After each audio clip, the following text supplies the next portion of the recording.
सूर्यपुत्र कर्ण महाभारत की कथा में कई महान चरित्रों का वर्णन है जिन्होंने धर्म और अधर्म के पक्ष में युद्ध किया था। उन्हीं में से एक थे कर्ण, जिन्होंने ये युद्ध सिर्फ मित्रता के लिए किया था। कर्ण कुरुक्षेत्र के युद्ध के केंद्र बिंदु थे। वो महाभारत में उल्लेखित योद्धाओं से कई गुना अधिक कुशल थे, परंतु फिर भी उन्हें वो स्थान प्राप्त नहीं हुआ जिसके वो असल में अधिकारी थे। कर्ण को उनके जन्म और कर्म के कारण कई नामों से जाना जाता है, जैसे दानवीर काण, सूर्यपुत्र काण, कर्ण और कुंती पुत्र काण। महाभारत के अनुसार एक बार आर्षि दुर्वासा कुंती के पिता राजा शूरसेन के महल में पधारे। तब कुंती ने पूरे 1 वर्ष तक आर्षि दुर्वासा की बहुत अच्छे से सेवा की।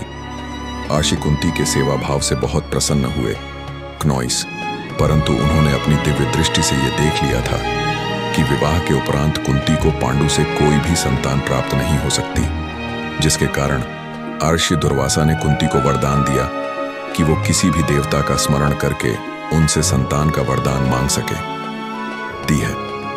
एक दिन उत्सुकतावश कुंती ने सूर्यदेव का दान किया, जिससे सूर्यदेव प्रकट हुए और उन्होंने कुंती को एक पुत्र दिया जो तेज में सूर्य के ही समान था। साथ ही वह कवच और कुंडल लेकर उत्पन्न हुआ था। अविवाहित होने के कारण कुंती अपने पुत्र को देखकर बहुत ही घबरा गई। मैं अभी अविवाहित हूँ, मैं ये पुत्र कैसे स्वीकार कर सकती हूँ? कुंती उच्च कुल और राजा शूरसेन की पुत्री थी। इस कारण कुंती ने निंदा के भय से उस बालक को एक सुरक्षित संदूक में रखकर गंगा नदी में प्रवाहित कर दिया। कर्ण नदी में बहता हुआ एक किनारे पर जा पहुंचा, जहां महाराज धृतराष्ट्र के सारथी अधिरथ और उनकी पत्नी राधा ने उस बालक को देखा। स्वामी, वो देखिए, वहां एक संदूक है। अधिरथ उस संदूक को बाहर निकालते हैं और उसमें कर्ण को बालक के रूप में पाते हैं। दोनों ही संतानहीन थे और कई वर्षों से पुत्र प्राप्ति की कामना कर रहे थे। इसी कारण दोनों ने कर्ण को अपने पुत्र के रूप में स्वीकार लिया और उसका नाम वासुसेना रख दिया। कर्ण को बचपन से ही शस्त्र और वेद अपनी ओर खींचते थे, जिस कारण वो गुरु द्रोण के पास शिक्षा लेने पहुंच गए, जो उस समय गुरुवंश के राजगुरु थे। परंतु गुरु द्रोण ने कर्ण को यह कहकर लौटा दिया कि मैं सिर्फ क्षत्रिय बालकों को ही शिक्षा देता हूं और तुम एक सूत पुत्र हो, तुम्हें वही करना चाहिए जिसके लिए तुम्हारा जन्म हुआ है। परंतु उसकी नियति तो एक महान योद्धा बनने की ही थी और इसी लालसा में वो भगवान परशुराम के पास जा पहुंचे, जिन्होंने उसे ब्राह्मण समझकर सभी अस्त्रों शास्त्रों की विद्या थी।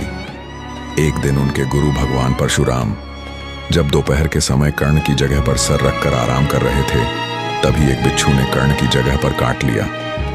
कर्ण अपने गुरु की नींद को खराब नहीं करना चाहते थे, इसीलिए वो उस पीड़ा को सहते रहे। और जब भगवान परशुराम ने ये देखा तो वो गुस्से में बोले, इतनी सहनशीलता सिर्फ एक क्षत्रिय में ही हो सकती है। तुमने मुझसे झूठ बोलकर ज्ञान लिया है, इसलिए मैं तुम्हें श्राप देता हूं कि जब भी तुम्हें मेरी दी हुई विद्या की सबसे अधिक आवश्यकता होगी, उस समय वह काम नहीं आएगी। कर्ण तुरंत ही अपने गुरु से क्षमा मांगते हैं और उन्हें बताते हैं कि उन्हें स्वयं ही झांत नहीं है कि वो किस कुल वंश से है और उनसे ये सब भूल में हुआ है। परशुराम ये सब सुनकर अचंभित रह जाते हैं, परंतु दिया हुआ श्राप अब वापस नहीं लिया जा सकता था और इसी कारण वो अपने आशीर्वाद के रूप में कर्ण को अपना धनुष दे देते हैं। कर्ण, मेरे द्वारा दिए गए श्राप को तो मैं वापस नहीं ले सकता हूं, परंतु मैं अपने आशीर्वाद के रूप में शिव का यह विजय धनुष तुम्हें देता हूं। इससे छोड़े गए बाण अचूक होंगे और संसार में ऐसा कोई नहीं होगा जो तुम्हारे शौर्य का मुकाबला कर सके। गुरुदेव, मैं बचपन से ही एक योद्धा की पहचान पाने के लिए संघर्ष कर रहा हूं, पर आपकी दी शिक्षा और इस विजय धनुष की वजह से अब मैं अपना नाम स्थापित कर पाऊंगा। फिर कोई भी किसी सुतपुत्र को निजी नजर से नहीं देखेगा। कर्ण ने अपने गुरु परशुराम से प्राप्त विद्या और विजय धनुष के साथ अपने युद्ध कौशल को निखारा। वह एक अद्वितीय योद्धा बन गए, जिनकी प्रतिभा और शौर्य की चर्चा पूरे भारतवर्ष में होने लगी। जब महाभारत का युद्ध शुरू हुआ तो कर्ण ने दुर्योधन के पक्ष में लड़ने का निर्णय लिया, क्योंकि दुर्योधन ने उन्हें अंग देश का राजा बनाकर सम्मान दिया था। यह मित्रता उनके लिए सबसे बड़ा बंधन बन गई। युद्ध के दौरान कर्ण ने अपने शत्रुओं के सामने अपनी वीरता का परिचय दिया। उन्होंने अर्जुन को युद्ध में हराने की कसम खाई थी, लेकिन उनके सामने कई चुनौतियां थीं। एक तरफ उनके गुरु परशुराम का श्राप था कि जब उन्हें सबसे ज्यादा जरूरत होगी उनकी विद्या काम नहीं आएगी। दूसरी तरफ उनके कवच और कुंडल जो उन्हें अजेय बनाते थे, उन्हें दान में दे दिए गए थे।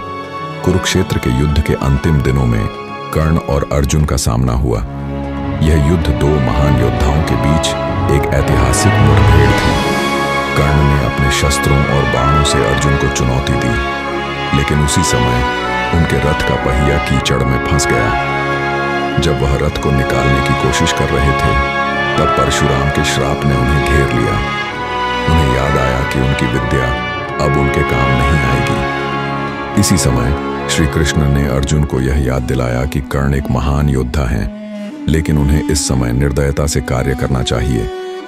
अर्जुन ने अपना गांडीव धनुष उठाया और कर्ण पर बाण चलाया। कर्ण अपने रथ के पहिए से जूझते हुए अर्जुन के बाण से घायल हो गए और वीरगति को प्राप्त हुए। कर्ण की मृत्यु के बाद युद्ध के मैदान में सन्नाटा छा गया।